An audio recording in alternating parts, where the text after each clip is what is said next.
नमस्कार। मैं पंडित ब्रजेश चंद्र पाठक मनोकामना ज्योतिष चैनल पर आज आपके सम्मुख। आप इस चैनल पर जानते हैं कि हर एक राशि, लग्न और नक्षत्र के ऊपर आधारित रहस्यात्मक बातों को, सूक्ष्म से सूक्ष्मतम बातों को, गूढ़ से गूढ़तम बातों को आप तक पहुंचाते रहता हूं। तो आज का विषय, सब्जेक्ट राशि है जेमिनी मिथुन राशि। मिथुन राशि आप जानते हैं इनके नक्षत्र होते हैं मृगशिरा, आद्रा और पुनर्वसु।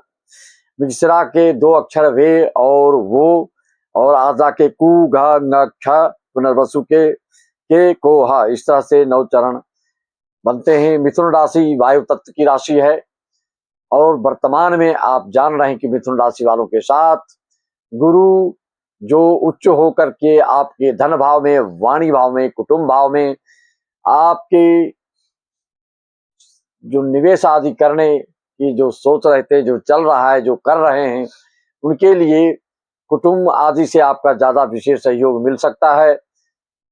उस नक्षत्र में चल रहे थे, अब आ गए अश्लेषा नक्षत्र में। जैसा कि आप जानते हैं अश्लेषा, ज्येष्ठा और रेवती ये तीनों नक्षत्र बुध के अंतर्गत, उनके स्वामी बुध होते हैं। तो बुध राशि वालों के लिए अश्लेषा नक्षत्र में गुरु का आना आपकी बुद्धिमत्ता, विवेक, ज्ञान, सूक्ष्मदर्शिता के प्रभाव से आप धन का संग्रह विशेष करेंगे और आपके पराक्रम में अद्वितीय निखार देखने को मिलेगा। आप में ओजस्विता, वर्चस्विता, तेजस्विता में वृद्धि देखने को मिलेगी, क्योंकि पराक्रम भाव तृतीय भाव में भाई बहन का भाव है।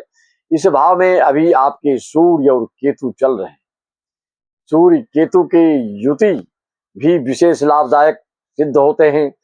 मिथुन राशि वालों के लिए पराक्रम में सूर्य और केतु के होने से आपकी जो है सूक्ष्मदर्शिता, आपका इंट्यूशन पावर, आपका सिक्स्थ सेंस जो है काम करने जा रहा है।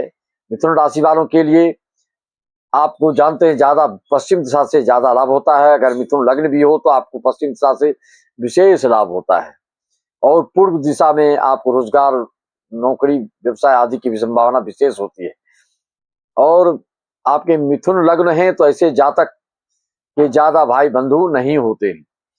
आपके बच्चे बहुत तेज तर्रार होते हैं, कम भले होते हैं और कभी कभी ऐसे लोगों के 3, 4, 5, 6, 7 और पुरुष मिथुन राशि लग्न वालों के लिए संतान जो है, पुत्र संतान रत्न प्राप्त पहले होती है। 5 तारीख, 14 तारीख, 23 तारीख आपके लिए शुभ होता है। 1 तारीख, 19 तारीख, 28 तारीख भी आपके लिए शुभ होता है। तो गुरु के अश्लेषा नक्षत्र में आने से मिथुन राशि वालों के लिए जो भी योजना प्रस्तावित थे आपके, सभी अब साकार होने जा रहे हैं। आपके स्वप्न साकार होंगे। विचित्र शैली से आपकी उत्तरोत्तर वृद्धि होती चली जाएगी। मिथुन राशि और कन्या राशि के स्वामी होते हैं। आपका अगर कन्या लग्न भी है, मिथुन राशि है, तो भी आपके लिए बहुत ही ये सकारात्मक रहने वाला है। उत्तरोत्तर आपकी वृद्धि देखने को मिलेगा। और जो आपके साथ मंगल है, मंगल का प्रभाव मिथुन राशि वालों के लिए उतना शुभ नहीं होता है। नीच में चल रहे हैं मंगल, तो मंगल का उपाय कुछ आपको करना चाहिए। हनुमान चालीसा पाठ या सुंदरकांड पाठ करते रहने से मंगल का नकारात्मकता खत्म हो जाएगी। मित्रों, मिथुन राशि वालों के लिए हम एक चीज कहना चाहते हैं। दुर्दात्मक स्थिति में आप जब फंसते हैं तो आपका बड़े से बड़े काम कभी कभी आप चूक जाते हैं और जिंदगी में उसको फिर पछताना ही रह जाता है आपके साथ। इसलिए आप साहसिकता के साथ, पराक्रम के साथ दुविधात्मक स्थिति से बचने की कोशिश कीजिए। अनिर्णायक स्थिति में रहने से आपकी बहुत दिक्कत होती है। द्वंद्वात्मक स्थिति में फंसने से आपको कई बार आपके अपॉर्चुनिटी से आप वंचित हो जाते हैं। आप के लिए हंसना रोना कोई बड़ी बात नहीं है। बहुत जल्दी प्रसन्न होते हैं, बहुत जल्दी नाराज भी हो सकते हैं, लेकिन विलक्षण प्रतिभा के होने के कारण दुश्मन को मित्र बनाने लेने में भी आप पूर्ण सक्षम होते हैं। आपको मेडिटेशन, योग साधना का आधार अवश्य लेना चाहिए, नहीं तो फिर आपको दिक्कत होती है। ऐसे जातक कम समय में पढ़ कर ज्यादा से ज्यादा हासिल करने वाले होते हैं। आपको अभी क्या करना चाहिए? वर्तमान में आपको मिथुन राशि वालों को जो कर्क राशि में चल रहे हैं आपके गुरु द्वितीय भाव में, धन भाव में, तो इससे आपको बहुत बड़ा फायदा मिलने वाला है। धन से संबंधित आपकी वाणी की वाक्पटुता से आपकी मौलिकता, सृजनात्मकता में आपकी वृद्धि होगी। क्यों मित्रों, ऐसा क्यों होगा? आप सिर्फ ध्यान रखिए, लोग बिल्कुल आधुनिक होते जा रहे हैं, इसीलिए फल नहीं मिलता है। मन की निर्मलता, मन की शुचिता, मन की पवित्रता जब तक नहीं होगी तब तक आपको नहीं मिलेगी। क्या तरीका है? जिंदगी में अमन चाहते हो लेकिन मन में बमन होगा तो किसी ग्रह शांति का समन कैसे होगा? अगर भजन रामायण गाते हो लेकिन ढूंढ लेते हो अश्लील गाने का, तो तुम्हारे मन के दुर्विचारों का दमन कैसे होगा? आहार विहार तामसिक रखोगे, जीव हत्या करके खाओगे, तो जिंदगी में चमन कैसे होगा? हाय हेलो करके पूज्यों से आशीर्वाद लोगे, चाह बिना नमन के आशीर्वाद प्राप्त करना चाहोगे तो ये कैसे, बिना नमन के कैसे होगा? बिना ईश्वरीय कृपा के कोई कितनी भी अध्ययन साधना कर ले, लेकिन उसकी भविष्यवाणी का कथन सही कैसे होगा?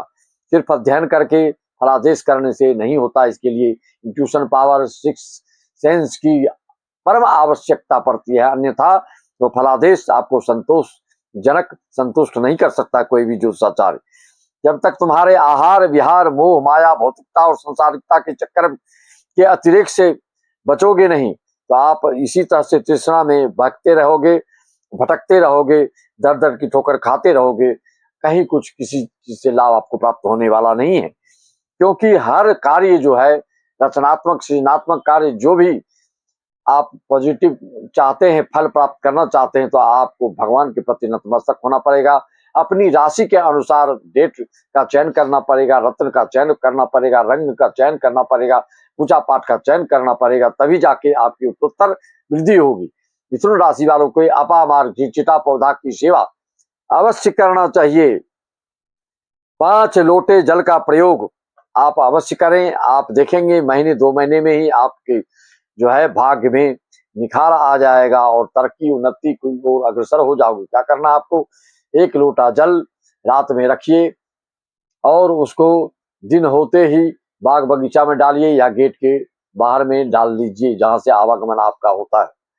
दूसरी लोटा स्नान ध्यान करके शिव जी के ऊपर चढ़ाइए।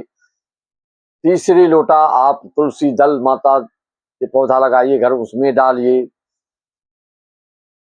चौथे लोटे का प्रयोग आप उसको बड़े सोच समझ कर करेंगे। सूर्य देवता को उसमें इलायची दाना डाल करके आप सूर्य देवता को अर्घ्य दीजिए, बहुत ही सुकून मिलेगा आपको।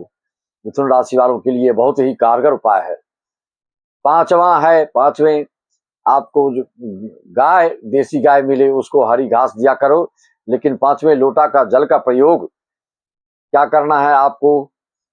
हमेशा जो 5वां लोटा है उसका जल आप घर में इस कोण में रखिए और उसको इस जगह पौधा रखिए कि उसका अगर उसमें जल डालते हैं तो बहे तो वह पूर्व और उत्तर दिशा की बहे।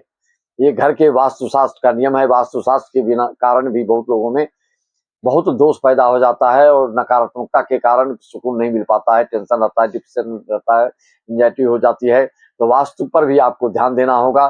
पानी को बहा करके देखें कि आपकी ये घर की जो वास्तु दोष तो नहीं है, दक्षिण दिशा पानी तो नहीं बह रहा है, पश्चिम दिशा तो नहीं बह रहा है। जब भी पानी बहे तो आपकी पूर्व दिशा या उत्तर दिशा में बहे, इसका प्रयोग करिए।